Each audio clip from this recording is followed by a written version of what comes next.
A paz do Senhor para você, professor ou professora discipulando. Estamos aqui para mais uma gravação, mais uma aula do nosso EBD em Síntese Podcast. Esta é uma produção do DENEC, Departamento de Ensino e Educação Cristã da Assembleia de Deus. Esta igreja que é presidida pelo pastor Martim Alves da Silva. Para mim é uma satisfação, mais uma vez, uma satisfação especial estar aqui com os meus amados irmãos e queridos professores do Discipulando e grandes colaboradores aqui deste projeto, do podcast. E aqui eu já quero facultar a palavra ao presbítero Raul Soares, qual Pai do faz as Senhor, irmão suas Eli, considerações iniciais. Pai do Senhor, irmão Eli, Pai do Senhor, Pai do irmão Douglas Senhor, Nilson. Mais uma vez estamos aqui para comentarmos esta lição tão rica que vai falar sobre o relacionamento do crente com a família. glória a Deus. Professor Douglas Nilson Moraes, a paz do Senhor. Pai do Senhor, irmão Eli, presbítero Raul, e a todos que têm nos acompanhado a cada encontro.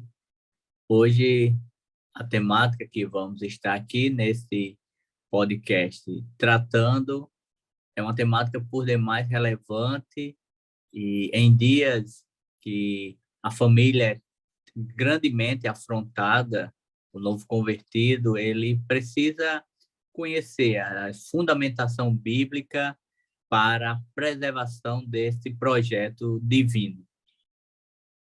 É verdade. Obrigado, meus caros companheiros de podcast. Você que pela primeira vez está acessando este vídeo, esta gravação, quero encorajá-lo a se inscrever neste canal, ativar o sininho, curtir esta aula, bem como os demais vídeos deste canal da nossa IEAD.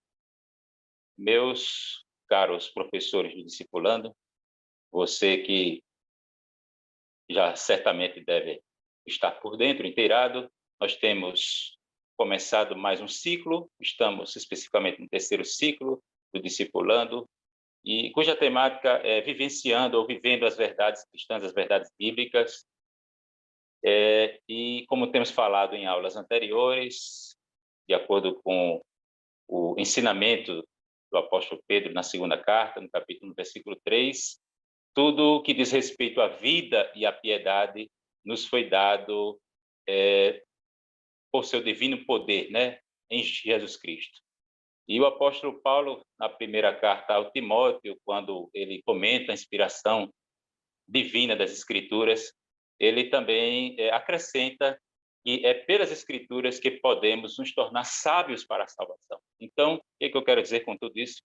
Que tudo o que diz respeito à prática da vida ou da fé cristã e tudo que todas as coisas essenciais nas quais devemos crer, tudo isso é facilmente localizável e identificável nas Escrituras. E que, com certeza, nós temos, através da ação do Espírito Santo, plenas condições de colocarmos em prática, com temor e tremor. Então, meus queridos, hoje estamos aqui diante de mais uma lição importante, relevante, como já mencionou o professor Douglas Nilson, lição número 8, relacionando-se com a família. E este assunto é urgente, premente para esta época em que estamos vivendo, quando os valores da família estão sendo questionados e desconstruídos pela sociedade. O texto que servirá de base para a discussão de hoje está na carta de Paulo aos Efésios, capítulo 5, versículos de 21 a 33. Depois adentraremos ao capítulo 6, e a discussão também da aula de hoje se estenderá até o versículo 4 do capítulo 6. Meus queridos, introdutoriamente, considerando aqui a carta de Paulo aos Efésios, como eu mencionei na aula anterior, da nossa última gravação, o apóstolo Paulo, nos primeiros 3 capítulos da carta aos Efésios, ele tece comentários profundos e lança grandes fundamentos sobre a doutrina da salvação, a doutrina da igreja. É uma carta muito cristológica E o que nós verificamos a partir do capítulo 4 da carta de Paulo aos Efésios, desta referida carta, são temas basicamente éticos, né, e práticos. Tem uma finalidade bastante prática esses capítulos, se destinam, né, à vivência de verdades práticas e elementares da vida cristã, que já foram tratados nos capítulos anteriores. E o que precisaríamos aqui levar em conta seria o princípio da autoridade de Cristo aplicado ao relacionamento familiar. É o que nós vemos justamente nessa transição do capítulo 5 para o capítulo 6 da carta em questão, da carta de Paulo aos Efésios. Então, professores, meus caros, pastor Raul, o que poderíamos, introdutoriamente, já, o que o professor, né, poderia ser orientado a falar a pretexto de introdução nessa aula? Dizer, irmão Eli, que nós vamos tratar, como já foi dito pelos irmãos, de um tema muito caro, um tema muito importante para todos nós, para novo convertido, para crente mais experiente, e um tema que Deus deu uma atenção bem especial. Desde o livro de Gênesis, o primeiro livro da Bíblia, a gente vê Deus dando uma atenção especial às famílias, porque a família é uma instituição divina. Foi Deus quem fez a família. Deus criou a família. Ele pensou, ele projetou e executou a família. Ele criou a família. Então, é um tema muito importante, porque muitas vezes a família ela é atacada, bombardeada, seja por forças espirituais, malignas, seja por questões sociais, culturais, e é muito relevante que todos nós saibamos qual é a orientação de Deus para nós, como família, como nos comportar em família. E eu tenho observado, meus irmãos, que nós estamos tratando, nesse trimestre, vivendo as verdades bíblicas. São lições para se praticar, lições práticas. E há um encadeamento lógico entre as lições, porque nós vimos na primeira lição a Bíblia como regra de fé e prática, ou seja, o homem encontrando Deus através da Bíblia. Depois, este homem aceita o Senhor e ele recebe o perdão para viver uma vida sem acusações, uma vida sem condenação. E logo em seguida, este homem se depara, ele constata que ele é uma nova criatura, e é uma nova criatura, mas este homem continua vivendo na terra. Ele continua se movimentando, e ele não está isento de tentações, ele não está isento de ser atacado com as tentações, mas nós vimos aqui qual a orientação bíblica, qual é o ensinamento de Deus para lidarmos com as tentações. E aí a gente tem a ajuda do Espírito Santo, que foi objeto da sexta aula, uma vida cheia do Espírito, porque é um imperativo que a gente tem que ser cheio do Espírito. E logo em seguida, na lição 7, que é a lição passada, a gente viu uma vida frutífera no Espírito, produzindo o fruto do Espírito. E esse fruto do Espírito ele vai se demonstrar através dos nossos relacionamentos com o semelhante, com o próximo.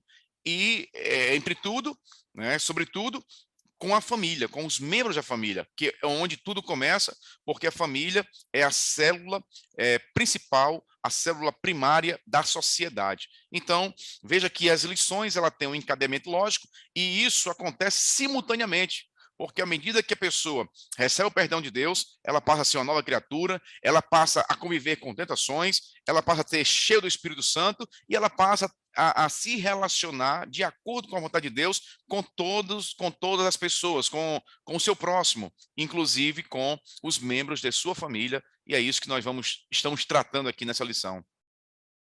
Obrigado, pastor Raul. Professor Douglas Nilson, além desse, digamos, como o professor Raul acabou de fazer, essa recapitulação das lições anteriores, situando, é importante o professor situar o aluno nesse roteiro, né, nesse contexto mais amplo da revista, além de mencionar o fato da família estar em perigo, o que poderíamos, a título de introdução, acrescentar? O que poderíamos sugerir para o professor? Bem, nós precisamos imaginar o tipo de aluno que nós vamos receber. E esse aluno, por mais heterogêneo que sejam as diversas classes que vão ser alcançadas através do ensino dominical para essa lição específica, muitos dos nossos novos convertidos têm um conceito totalmente deturpado do que é família. Muitos vivenciam verdadeiros, com licença da palavra, infernos no seu lar antes da sua conversão, e ele agora precisa ser um agente de Deus na sua casa. Então, é uma responsabilidade que nós precisamos transmitir para esse novo convertido, mas precisamos também oferecer elementos para ele, para que ele não tome atitudes radicais e atitudes não bíblicas por achar que aquele contexto familiar não faz mais parte da vida dele, ele agora aceitou a Cristo e há várias recomendações bíblicas e que precisam ser pontuadas individualmente. Então, nesse ponto introdutório, é importante o professor, entendendo as distintas realidades dos seus alunos, poder apresentar a importância dessa temática e a importância do aluno no seio da sua casa, da sua família, independente dos muitos conflitos que possam existir. Ou seja, o senhor sugere, professor Vinícius, que é importante o professor levar em conta a possibilidade de o aluno ser oriundo de alguma família disfuncional. Isso. Sim. E que isso também não deixa de ser uma oportunidade para ele testemunhar. Para ele testemunhar. Porque, veja, imagina que o nosso aluno ele pode morar com seus pais e os seus pais não são crentes, ou alguém da sua família é crente, ele não é crente, então ele agora assume uma responsabilidade. Só que essa responsabilidade não pode ser um peso. O novo convertido não vai ser o pastor da sua casa num ato imediativo, mas ele precisa saber que elementos e que conflitos eu tenho para mediar ou até mesmo tratar. Porque imagina, um novo convertido, e talvez, não sei se ali o irmão Raul já vivenciou a experiência, mas eu, oriundo de uma família de 7 filhos, é quase que impossível que ao longo de toda uma jornada, principalmente porque parte da minha vida eu não era crente ainda, mas de infância, juventude, é quase que inevitável que eu não tivesse conflito com meus irmãos, e esses conflitos muitas vezes gerassem desentendimentos maiores a ponto de ficar tempos sem comunicação. Então, veja, um novo convertido ele pode ter alguém no seu lar que ele não se comunica. Houve um conflito e ele precisa ser tratado, ele precisa liberar o perdão, ele precisa ir até essa pessoa, mas muitas vezes ele não sabe como fazer. Então, veja que o professor, além de apresentar uma lição sobre família, há um desafio a mais para ele. Conhecer as famílias, conhecer a realidade das famílias de cada um do aluno, porque assim ele poderá ter mais propriedades para falar sobre essa temática e também evitar conclusões generalistas que podem incluir alguns e excluir outros. É uma grande responsabilidade, né, meus queridos? Avançando aqui para o primeiro tópico, o que é a família? Esta pergunta, este questionamento, e eu quero aqui dizer para você, que é docente, discipulando, a família ela tem origem em Deus. A família ela não é criada, não é uma instituição do Estado, do governo. Pelo contrário, ela precede o Estado. Então, além de possuir uma origem divina, a família, ela também tem funções éticas e funções bióticas ou biológicas. Qual seria a função ética da família? A família, o perfil da família, ele é orientado para o cuidado. Né? Os pais cuidam dos filhos, os pais cuidam dos filhos. Esta seria a função ética da família. Qual é a função biótica da família? Aqui eu estou me referindo aos laços sanguíneos, à questão genética, ao tronco genético ao qual ou de onde deriva a família, tá certo? Então nós temos esse elemento biótico, esse elemento ético, e é isso que caracteriza a família. E um outro aspecto interessante é que a família é a mais orgânica de todas as instituições. Digamos, a gente poderia fazer até um contraste entre a família e o Estado. O Estado é a instituição mais artificial da sociedade, enquanto que a família é a mais orgânica das instituições. E há também, meus queridos, o que nós poderíamos chamar de mandato cultural. Quando Deus criou o homem do pó da terra, ele disse: não é bom que o homem esteja só. E aqui eu quero me referir a um aspecto ou elemento da imagem de Deus do homem, que é o fato do homem ser orientado para o relacionamento. O homem é um ser social. O homem não é um eremita. Até mesmo os eremitas se agrupam no mosteiro. Até um eremita, né, alguém com um perfil mais, digamos, uma pessoa que cultiva esse tipo de isolamento, ela se isola com outras pessoas que pensam dessa mesma forma. Então, é da natureza do ser humano conviver em sociedade. O homem é um ser gregário, é um ser político, é um ser político, é um ser que se organiza em sociedade. Isso diz respeito também a esse papel da família, que é a célula máter da sociedade. Meus queridos, professor Raul, o que poderíamos dizer em resposta a essa indagação, que é a família, do ponto de vista cristão, do ponto de vista conservador? Bom, irmão Eli, você já deu aí o conceito de família, e eu trago o mesmo conceito com outras palavras. E eu até anotei aqui que família é o conjunto de pessoas ligadas por laços de parentesco. Então, um conjunto de pessoas. Por exemplo, eu vou dar um exemplo aqui no Novo Testamento e no Antigo Testamento. Ló morava com Abraão. Tudo indica que Abraão cuidou dele desde criança, que o pai dele morreu, Arã, e ali constituíam a família. No Novo Testamento, Marta, Maria e Lázaro. Eram 3 irmãos que constituíam uma família. Então, esse primeiro conceito, né, conjunto de pessoas ligadas por uma relação de parentesco.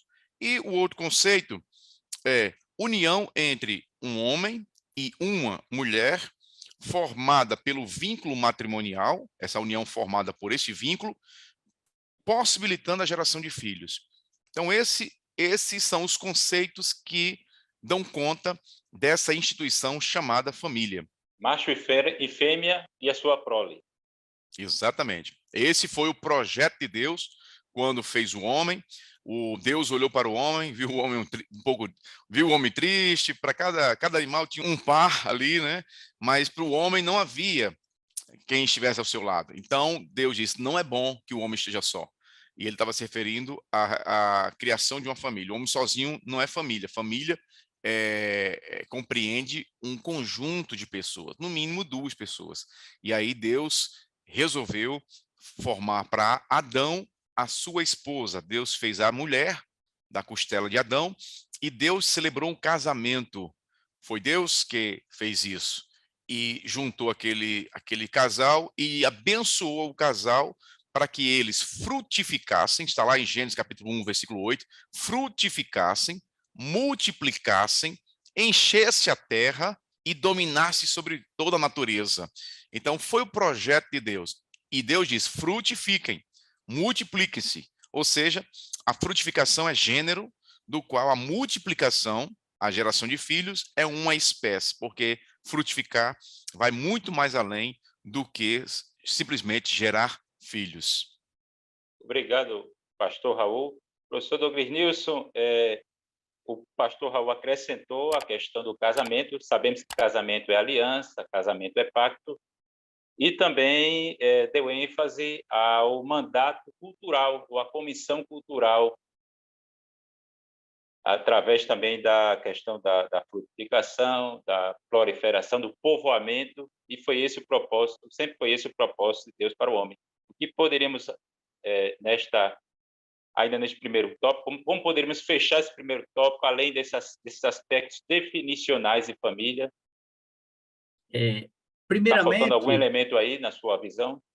Primeiramente, baseado na nossa declaração de fé, e é importante que o novo convertido sempre tenha a mão, entenda o que a nossa declaração de fé afirma, que é uma afirmação bíblica, que, além do que os irmãos já falaram, do padrão bíblico, do que constitui uma família, essa família ela tem que ser heterossexual, ela deve ser formada de livre consentimento, ou seja, não pode ser algo que seja forçado ou sem ambas as partes estarem de comum acordo.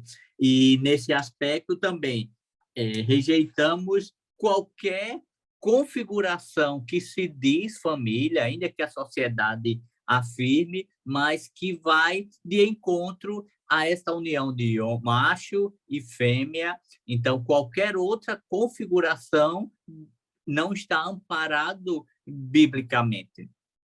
E um ponto importante já também aqui apresentado é quanto o objetivo de Deus em criar a família. Acho que eu até já falei em outro encontro. Imagina que cada um de nós fomos criados, não foi para sermos felizes na Terra, necessariamente. Claro que Deus, quando cria o homem, ele cria o homem com o propósito de glorificá-lo. E se não houvesse o pecado, nós glorificaríamos, não haveria nada que não fosse felicidade, porque tudo que gera dor em nossas vidas é porque há um desarranjo, e esse desarranjo é fruto do pecado. Mas quando a família, imagina que eu vivo para glorificar a Deus, porque foi para isso que Deus me criou, assim como o irmão Eli, assim como o irmão Raul. Mas aí, quando o irmão Eli decide constituir uma família, assim o irmão Raul e assim eu, na verdade, eu estou assumindo como homem um compromisso de que aquela que se une a mim, nós agora vamos caminhar glorificando a Deus. Então, é uma responsabilidade que assumimos, porque se o irmão Eli, solteiro, glorifica a Deus, e quando constitui uma família, o seu ato de glorificar, ele fica abalado, fica prejudicado, então tem comprometido, né? Comprometido, então a família do Eli não deixa de ser uma família, é uma família, mas não está cumprindo esse propósito primário de Deus de glorificar. Então, o novo convertido, ele precisa entender isso, que a vida dele é para glorificar a Deus, é a vida em família. Aí eu volto àquele ponto que eu falei há pouco. Como é que eu, novo convertido, vou glorificar a Deus em família se eu tenho inimizades dentro do lar? Então, veja que há situações, há questões que eu preciso resolver, tratar para glorificar a Deus no meu lar. E isso vai envolver, em muitos casos, perdão. É um filho que não fala com o pai há algum tempo, mas agora aceitou Jesus. Então, ele precisa ir até o pai, porque também um dos princípios bíblicos para filhos, como diz aqui no texto, é honrar o pai. Então, não dá para honrar sem falar, não dá para honrar sem respeitar. Então, são questões que precisamos descortinar para que o nosso aluno possa desenvolver bem esta prática, a experiência familiar. Irmão Deglonilson, só para completar aqui o que o nosso irmão acabou de falar, é interessante que a maioria das vezes, quando nós somos confrontados pela palavra de Deus, é porque a gente está pensando diferente, a gente age diferente. Mas é por isso que nós somos crentes, porque antes nós andávamos de acordo com a nossa mente, com o nosso racional, e andávamos nos distanciando de Deus. À medida que nós nos chegamos a Deus, a gente vai compreendendo a vontade do Senhor, e aí ela vai confrontar a nossa vontade. Por isso aqui a gente está falando, né, reiteradamente, aqui o Rodolfo Luiz falou, o filho que não fala com o pai, que é intrigado, isso não pode acontecer. A gente já tratou isso em aulas passadas, que nós devemos perdoar a todos, sob pena de nós não sermos perdoados, ou seja, perdermos a salvação. E aí bota por água abaixo todo o trabalho que está sendo feito, né? Todo o interesse de Deus, né? Ficaria aí comprometido.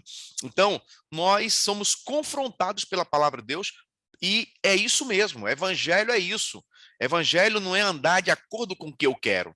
Eu tenho que me adequar ao evangelho, porque o evangelho é sabedoria, é poder, é virtude, é graça, é vida eterna. Se o evangelho, tem muitas pessoas aí, infelizmente, e isso é um aspecto de bombardeio à família também, que estão querendo que o evangelho se adeque a ela.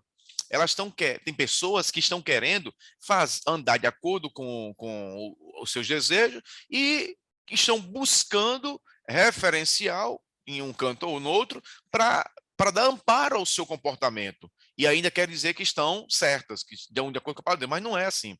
A gente se torna cristão, não porque dizemos que somos cristãos, mas sim porque renunciamos a nós mesmos, que é a máxima do cristianismo. Jesus quem falou, aquele que quiser, é para quem quiser, não é obrigado, quiser vir após mim, ou seja, me seguir, ser meu seguidor, negue-se a si mesmo, ou seja, negar a si mesmo para fazer a vontade de Deus. E então, todo momento nós estamos sendo confrontados por Deus, porque Deus sabe o que é melhor para nós. E aí cabe a gente abaixar a cabeça e dizer, Senhor, muito obrigado, porque o Senhor está me ensinando e eu vou com alegria cumprir o que o Senhor está determinando para o bem, para o meu bem e para o bem da minha família.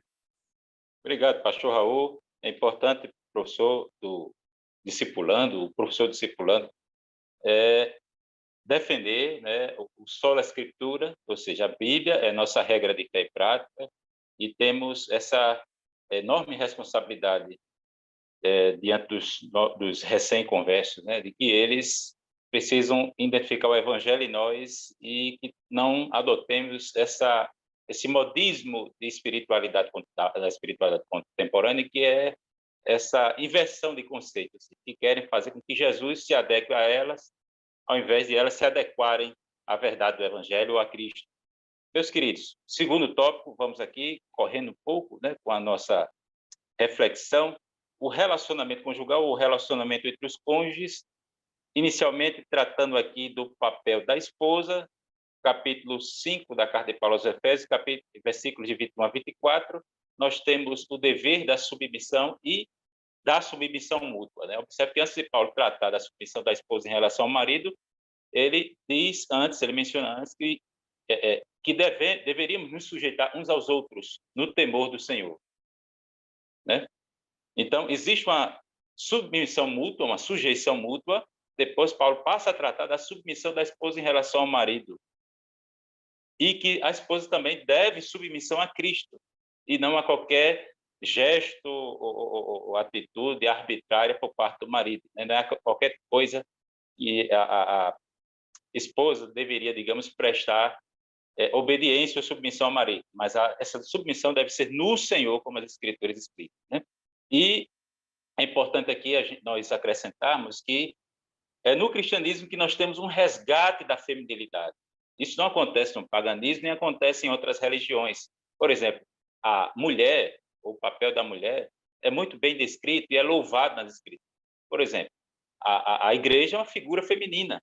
A noiva, né? É uma noiva que é redimida, né? Então, nós temos esse papel da mulher, esse resgate da mulher no cristianismo. E falando agora, avançando aqui para os versículos de 25 a 33, sobre o papel do homem, alguém poderia até questionar, rapaz, mas a responsabilidade que recai sobre os homens da mulher é maior do que a do marido? Não, observe que os versículos, há uma quantidade maior de prescrições e orientações para o papel do marido do que para a mulher nesta carta. Então, nós temos os deveres do marido. O marido também constitui esses deveres a maior parte da lista. Ele é o cabeça da esposa, assim como Cristo é o cabeça da igreja, e o marido deve se sujeitar de que forma a sua esposa? dando a sua vida por ela. Professor Douglas Nilson?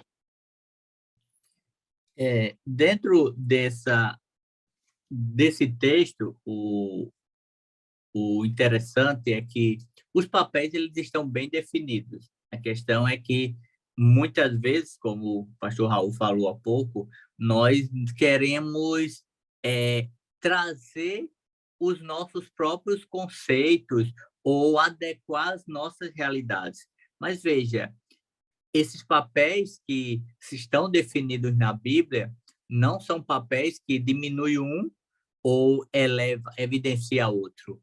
A questão é que a nossa sociedade ela não acompanha o que a Bíblia diz. Então, quando alguém, e isso até no contexto de igreja, alguém vê um texto desse, a imagem superficial é que o homem manda, o homem ordena, o homem é quem grita, autoritário, e a mulher fica ali aos seus pés. Ela tem que sempre balançar a cabeça, ela tem que sempre estar rendida sem falar muita coisa. Mas veja, e isso o novo convertido, ele pode vir para a classe com um pouco de tudo isso, achando que é realmente isso. Por quê? O preconceito, por quê? Muitas vezes ele pode viver isso na sua casa, pais não crentes, e ele crescer vendo essa realidade. Mas aí, mais uma vez, o professor tem a responsabilidade de fazê-lo entender que tudo isso gera uma através liderança masculina desastrada. Sim. E como é que esse texto vai ser possível colocar em prática? Através da vivência do amor de Cristo, do amor que tudo sofre, tudo crê, tudo espera, tudo suporta. Quando nós entendermos isso, quando o novo convertido entende isso, então o seu olhar, a sua lente, ela vai cair as escamas preconceituosas, e ele vai compreender que somente em amor é possível o homem se sujeitar, o homem se doar por amor, entregar-se por amor, e igualmente a mulher vai entender que só em amor, e entendendo o amor, não é o amor sentimento, o amor nas relações terrenas, é o amor tal como Cristo, porque Cristo deixou esse amor. Quando ele está encerrando o seu ministério, ele falando aos discípulos, lá em João 15, ele diz, olha, a partir de agora, parafraseando, o parâmetro de amor é o amor que eu tenho para com vocês. Então, agora vocês vão amar uns aos outros como eu vos amo. Eu sou o parâmetro do amor. Então, quando o novo convertido compreender esse parâmetro do amor na relação familiar, para com sua esposa, para com o seu marido, então essas ações elas não vão trazer dor ou não vão trazer revolta ou até interpretações equivocadas quanto à pessoa divina. E, para fechar, o que eu acho bem interessante, quando eu ouço falar que a questão de Deus, que Deus não tem um olhar sobre mulher, Deus a Bíblia tem um olhar machista, eu sempre lembro das filhas de Zelofeade, né? Uma passagem que duas mulheres não, as filhas dele, agora me falha a memória a quantidade, não sei se eram 4, mas elas vão até Moisés, porque tem terra, tem espaço para todos, mas ela não tem descendente homem vivo. 4, pronto. Não tem descendente vivo do sexo masculino. E aí elas vão até Moisés e diz: e agora? Nossos pais morreram, natural, não morreram por rebeldia. Mas agora nós não vamos ter direito? E Moisés vai até o Senhor e o Senhor diz: elas estão certas, e a partir daquela atitude, Deus mostrando o amor, a graça sobre a vida daquelas órfãs, o Senhor institui lei para abençoar não só ela, mas todas aquelas que vivenciarem situações similares. Eu estava aqui tentando consultar aqui na Bíblia, é o capítulo 27 de Números, para ver quantas mulheres eram, também me fugiu aqui a memória, mas muito bem colocado, esse olhar especial que Deus tem para com as mulheres. Esse negócio de dizer que a Bíblia é 5, machista, 5, né? 5, 5. 5 mulheres. Macla, Tisa, Ogla, Milca e Noa. Números Esse, 36, 11.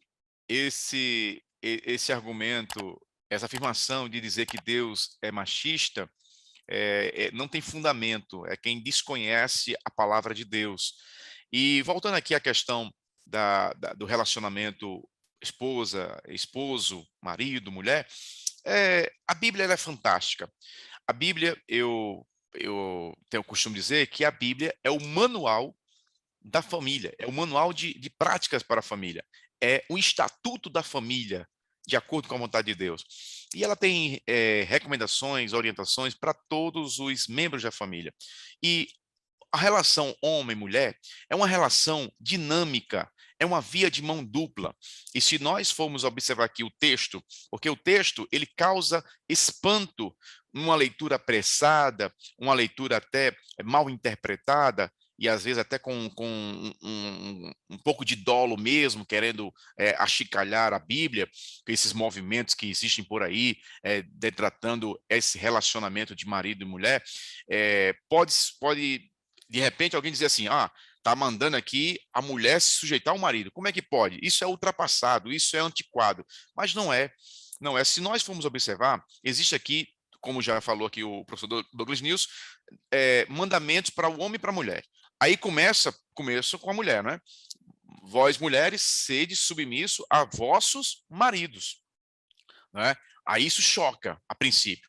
Mas logo em seguida diz, maridos, amai vossas mulheres como Cristo amou a igreja ao ponto de se entregar por ela.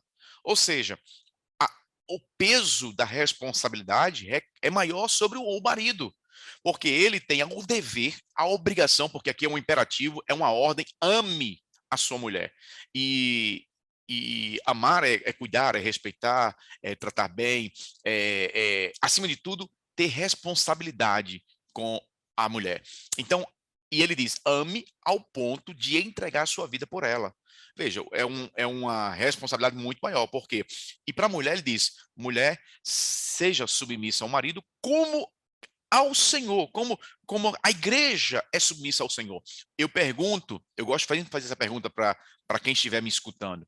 Você que é crente em Jesus, você que é submissa a Jesus, você faz isso com tristeza, com pesar, por agonia, porque está sendo oprimido? Não, de forma alguma. A todos que eu perguntei até hoje disseram, não, eu me submeto a Jesus, eu sou submisso a Jesus por alegria, por prazer. É assim também que tem que ser a submissão da mulher. Tá bem claro aqui, vós mulheres, sujeitai-vos a vossos maridos como ao Senhor, né? É uma relação de prazer. Agora, por que existe essa orientação?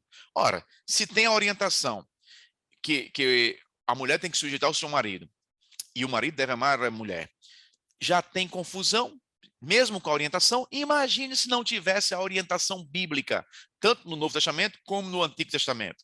Haveria muito mais confusão. E a questão de submissão é uma questão, eu costumo dizer, de ordem. É uma questão de ordem, é uma questão de organização. Porque em todo lugar que você vá, existe uma pessoa para dar a última palavra. Porque senão vira bagunça. Um corpo não pode ter duas cabeças, porque senão fica uma coisa estranha, fica anormal. Imagine, você chega numa escola, tem lá um diretor, uma diretora, um homem, uma mulher, e tem lá a professora. Imagine que seja uma diretora e uma escola cheia de professores do sexo masculino. Aquela diretora é que dá a última palavra. Por ela dar a última palavra, porque ela é diretora, ela é maior do que o professor? De forma alguma. Uma loja tem um gerente, ou uma gerente, uma mulher, um homem. Quem é o gerente comanda aqueles que são gerenciados. Isso é uma questão de ser superior? Não, é uma questão de ordem, de organização. Deus também, sabendo disso, dessa necessidade humana, ele disse, olha, o homem vai decidir. A última palavra é do homem. Agora, isso não quer dizer que o homem vai destratar a mulher, porque o mandamento para ele é mais pesado. Ele tem que respeitar, porque ele tem que amar. Amar é uma coisa sublime. Então, ele vai tratar bem. Não pode humilhar, não pode querer fazê-la inferior. Não, a mulher não foi feita para ser inferior. A mulher foi feita para ajudar o homem. Deus disse assim, vou fazer uma adjuntora, ou seja, uma ajudadora, aquela que vai somar, aquela que vai contribuir, aquela que vai ajudar o esposo, o homem. Isso para estar ao lado do homem, né? Então, veja que a Bíblia ela é perfeita. O problema é que a gente, como disse aqui o professor Douglas News, nós viemos lá das nossas práticas antigas e queremos praticá-la aqui na igreja, no reino de Deus, como se isso fosse certo. Não é certo e, infelizmente, também nós vivemos numa sociedade que a todo instante bombardeia-nos a respeito disso, e aí a gente começa a querer ceder, mas não tem que ceder. A palavra está posta, a palavra de Deus é eterna e ela é melhor para nós. Então, esse relacionamento dinâmico é um relacionamento harmonioso. E outra mais, a Bíblia diz lá em Provérbios que a mulher sábia edifica a casa. Ou seja, ela vai com o seu jeito, vai conversar com o homem, vai convencê-lo, e no final, o homem dá a última palavra, mas ele vai dizer bem assim, eu estou decidindo dessa forma, porque aqui quem decide sou eu, e minha mulher me convenceu a decidir dessa forma. É assim que funciona, é uma parceria. E, Né? irmão, só também um ponto a considerar é que na sociedade em que nós vivemos, e isso pode acontecer nos diversos novos convertidos, são algumas questões que precisamos também pontuar. Por exemplo, uma irmã, uma mulher pode aceitar a Cristo, ser casada, mas o marido não aceitou. E aí, a orientação bíblica para que esta mulher não queira agora salvar o seu marido pela força ou pelo constrangimento ou pelo radicalismo. Então, o testemunho dela pode salvar, porque quem salva é o seu, mas o testemunho dela pode levar esse marido a ver algo diferente, e essa diferença é Cristo. Igualmente o marido, aquele homem que é casado, mas de repente aceita a Cristo, a mulher não, e a orientação paulina é não deixe, se a outra parte está caminhando com você, não deixe, mas eu preciso dar testemunho de mudança, de transformação, e tudo isso, o que vai nortear essas relações é o amor de Cristo. Quando entendemos o amor de Cristo, quando o novo convertido compreende o amor de Cristo, essas relações, essas ações, eles vão acontecer amorosamente, porque Cristo vai estar no centro das relações familiares. Esse texto que o irmão citou está em 1 Coríntios, capítulo 7. Exatamente essa recomendação bíblica. Isso. Obrigado, professor Douglas, professor Raul. No terceiro tópico, agora, relacionamento entre pais e filhos, temos falado que a imagem de Deus abrange macho e fêmea, ou seja, ontologicamente, do ponto de vista ontológico, ou seja, o homem como entidade e a mulher como entidade, existe uma igualdade, existe uma equiparação ontológica. A humanidade abrange tanto o homem quanto a mulher. Existe uma igualdade. Mas também temos aqui enfatizado a primazia ou a prioridade da liderança masculina, de acordo com o desígnio de Deus para a criação. E agora, nesse terceiro tópico, relacionamento, no caso, entre pais e filhos. Qual é a conduta do crente do ponto de vista desse relacionamento? Capítulo 6, a carta de Paulo aos Efésios, versículos de 1 a 4. O texto paulino já começa tratando que a honra é devida a ambos, né? Honrar pai e mãe, não honrar o pai mais do que a mãe ou honrar apenas o pai porque é o cabeça do lar e tal. Não, honrar pai e mãe. E é interessante também vermos que na construção original, a Bíblia diz, pais, não provoqueis a ira a vossos filhos, mas criai-os na doutrina e admoestação do Senhor. A palavra pais aí não é progenitores, mas pater, ou seja, é a figura masculina. A autoridade aí recai sobre a figura masculina para disciplinar o filho, né? E o que eu poderia também acrescentar é sobre a questão do honrar. Como é que os pais podem ensinar os filhos a cumprir, para que os filhos, né, cumpram este mandamento? Primeiramente, eles precisam honrar, ensinar o que é honra. Precisam também exemplificar a honra ou a honradez em suas vidas e também precisam honrar a Deus. Porque um pai que não ensina o filho o que é honra e que nem honra a Deus na sua vida, como é que esse filho vai honrá-lo? Honrá-lo, né? Honrar o pai e honrar a mãe. E outra coisa que eu gostaria também de, finalizando aqui, caminhando já para minhas considerações finais, em razão do tempo, é que cabe à família a educação dos filhos. Educar significa o quê? Educar consiste em incutir hábitos, valores e sentimentos. A escola instrui, os pais educam. Então, meus queridos, eu gostaria de, já também retomando o que já foi dito no primeiro tópico sobre a comissão cultural, e que o objetivo de Deus, de acordo com Malaquias 2,15, é a perpetuação de uma semente piedosa na terra, de que indivíduos que foram criados conforme sua imagem e semelhança e que conheçam o Evangelho, que tenham um testemunho eficaz, procriem e perpetuem essa semente de piedosos, de gente que conhece a Cristo aqui na terra. É esse o projeto de Deus para a família, né? É transmitir para a geração seguinte o testemunho de Deus. Obrigado, meus queridos. Eu gostaria agora de ouvir o pastor Raul nesse terceiro tópico. Certo. Irmão Eli, a gente vê aí, mais uma vez, Deus mostrando, ensinando os deveres de cada membro da família.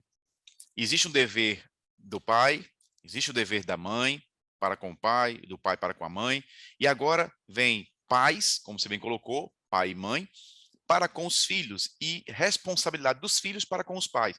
E dever é algo que deve ser cumprido. O dever não é uma faculdade, é um dever. E aqui a Bíblia diz aos pais, né, para que os pais não provoquem a ira dos filhos, que crie os filhos na doutrina, ou seja, na santa doutrina, ensine ao filho, é um mandamento lá do Pentateuco, Deus dizendo que... Porque o filho, quando nasce, né, todo ser humano, é uma pessoa que é uma folha de papel em branco, precisa ser educado, precisa ser ensinado. Tudo que sabemos porque aprendemos. E então, o pai tem essa responsabilidade de ensinar o filho, está escrito aqui, que o pai, diz aqui, crie os filhos na doutrina, ou seja, ensine os seus filhos a doutrina, o caminho, o que eles devem fazer. E mais, e ademoeste-os. Ou seja, a palavra ademoestar, ela é interessante, porque ela significa censurar, repreender, advertir ou aconselhar. Esta é a definição do dicionário para a palavra ademoestar. O que Deus está nos dizendo? Pai, você deve ensinar o seu filho. E se ele, por alguma razão, sair do caminho, você deve censurá-lo. Você deve adverti-lo. Olha, meu amigo, cuidado. Se você andar por aí, você vai sofrer. E vai me fazer sofrer também, porque eu sou seu pai, eu quero o melhor para você. Veja que a palavra de Deus, ela é perfeita. Não deixa brecha para nada. E aí o pai tem essa responsabilidade. Por sua vez, o filho tem o dever de obedecer o pai e honrar o pai. Veja, obedecer no Senhor. A Bíblia, ela não deixa brecha para nada. Veja que a palavra aqui diz, vós, filhos, sede obedientes a vossos pais no Senhor. Significa dizer que o filho deve obediência quando a recomendação do pai for legítima. E o que é uma recomendação legítima? Por exemplo, o pai diz, você não vai sair hoje, vai ficar em casa. É uma recomendação legítima, o filho deve obedecer. Você tem que ajudar aqui a fazer alguma tarefa de casa. É uma recomendação legítima. Você tem que ir para a escola, tem que estudar. É uma recomendação legítima. Então, recomendações legítimas, ou seja, no Senhor, o filho tem que obedecer. Agora, se houver uma orientação do pai no sentido de que afaste o filho de Deus, aí este conselho, esta orientação, este mandado deve ser analisado, né, para saber se isso deve ser cumprido ou não, tá certo? Então, o filho, ele deve obediência ao pai, principalmente quando o filho é menor de idade, porque até pela lei civil o pai é responsável por ele. E quando, em qualquer idade, ele tem que honrar o pai e a mãe. Então, veja que as responsabilidades são bem claras, bem definidas, e se cada um fizer a sua parte, as coisas vão caminhar bem, e o Senhor será glorificado, e cada membro da família ganhará com isso. Professor Douglas Nilson. Irmãos, eu quero pontuar duas verdades nessa relação de pais e filhos. A primeira é que, mais uma vez, essa relação ela só pode ser harmoniosa se houver a compreensão e a vivência do amor de Cristo nos corações. Senão, o honrar, o obedecer, torna-se muitas vezes algo hipócrita. Eu estou fazendo, mas o meu coração não está fazendo. Então, Jesus, ele já, no Sermão da Montanha, apresenta questões que, se o meu coração, ele idealiza algo, na prática, eu já realizei isso diante de Deus. Então, honrar por honrar, obedecer por obedecer, mentir para agradar, isso não está sendo norteado pelo amor bíblico, pelo amor de Cristo. Então, essa relação, o diferencial nosso como cristão é que as nossas relações sejam norteadas pelo amor de Cristo. E um outro ponto é que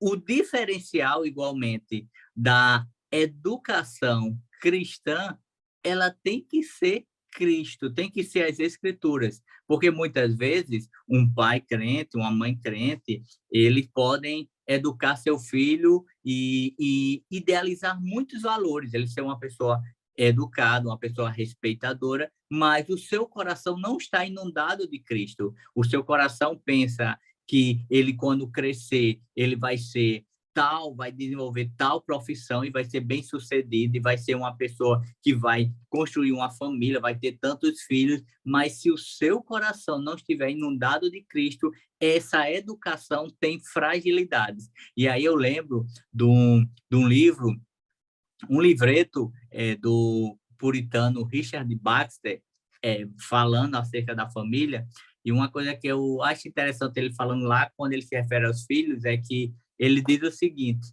que os pais não permitam que seus filhos eles se encantem com as belas construções terrenas. Então, quando seu filho, porventura, passar por algum local e ver uma bela casa, um belo edifício e dizer, ai, quem dera morar nesse lugar.